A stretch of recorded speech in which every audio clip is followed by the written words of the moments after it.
Hello, ladies. I'm back again, and I want to talk about low self-esteem. Why? Because it is prevalent in our lives, and it's very important for you to make sure that you're always working diligently to increase your self-esteem. But before I delve into my topic, I want to remind you, anyone for the first time watching my YouTube channel, I want you to hit that subscribe button. And if you like this content, please make sure you give me a thumbs up.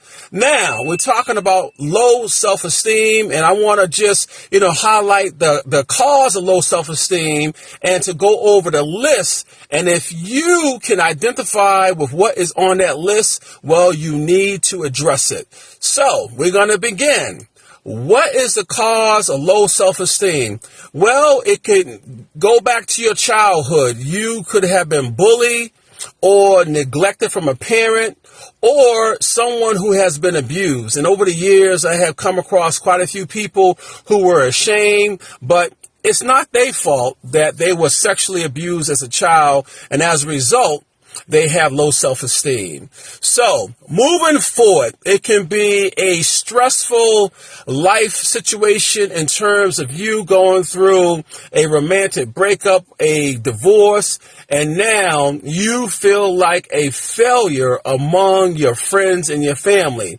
And as a result, you no longer socialize. So you got to keep in mind, we all go through some tough situations in life, but you got to hold your head up. And if your head is down, well, it's low self-esteem.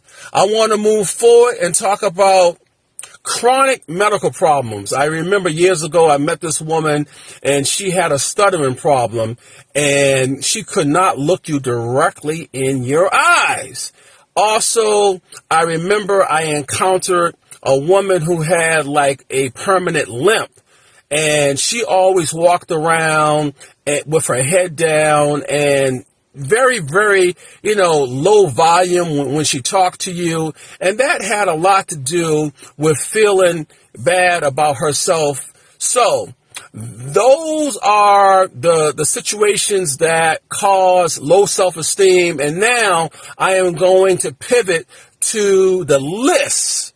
So if you identify with anything on this list, well, you got low self-esteem. Number one, boundaries.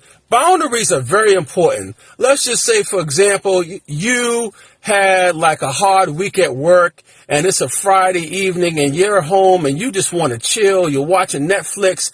A friend of yours call you, or they just happen to come by unannounced, and you made it very clear that you are just chilling and that you are very tired.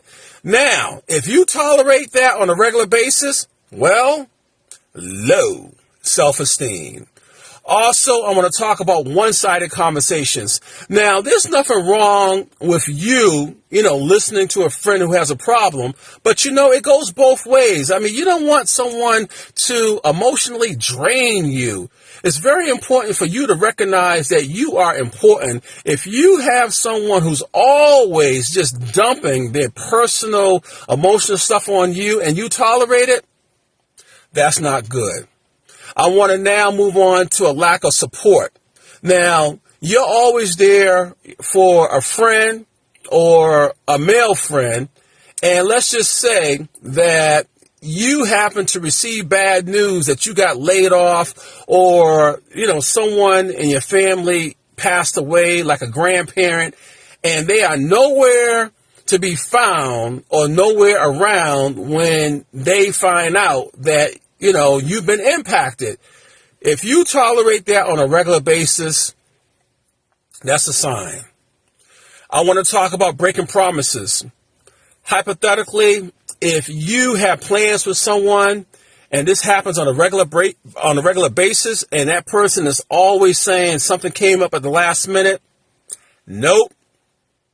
Do not tolerate that. Because see, if you tolerate that, you're giving people a strong message indirectly that they can continue to disrespect you, and you don't want that.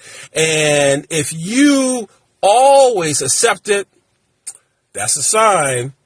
I want to talk about constant criticism. I remember I had a friend of mine. Now, I come from humble beginnings, and I had to pull myself up by the bootstraps, went to college and graduated. And for some reason, I had a friend who always used to make negative comments about, you're from the projects and, you are, someone who didn't grow up, with money. I mean, even though I'm doing well today, but this person will always from time to time like to remind me where I grew up. So I learned, you know what? I'm going to sever ties. But if you do not sever ties with someone who is always trying to put you down and bringing up negative stuff from the past, that's a sign of low self-esteem. Now I want to talk about a lack of respect. Now, a lack of respect is someone who is just constantly telling you, that they do not respect you indirectly. And what I mean by that, for example, let's just say that this person has the tendency to always ask you for money, and you give them money, but they don't pay it back on time, or they don't pay it back, period. That's a lack of respect. And you need to put your foot down.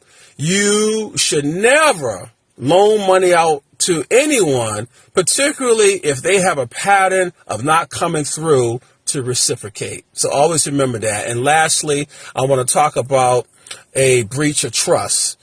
I have come across so many people, and they would confide in someone about something really personal, and all of a sudden you find out that your business is out there in the universe. People are talking, and it comes back to you, and you do not sever that relationship. You hold on to it.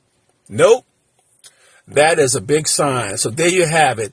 If you identify with anything on that list, it's clear that you need to work on yourself so that people can respect you and you can hold your head high, and you now know you're a winner because you have high self-esteem and not low self-esteem. You heard it from me, Cochise Pearson. And once again, if you like this content, I want you to give me a thumbs up and hit that subscribe button if you have not subscribed to my YouTube channel. Thank you.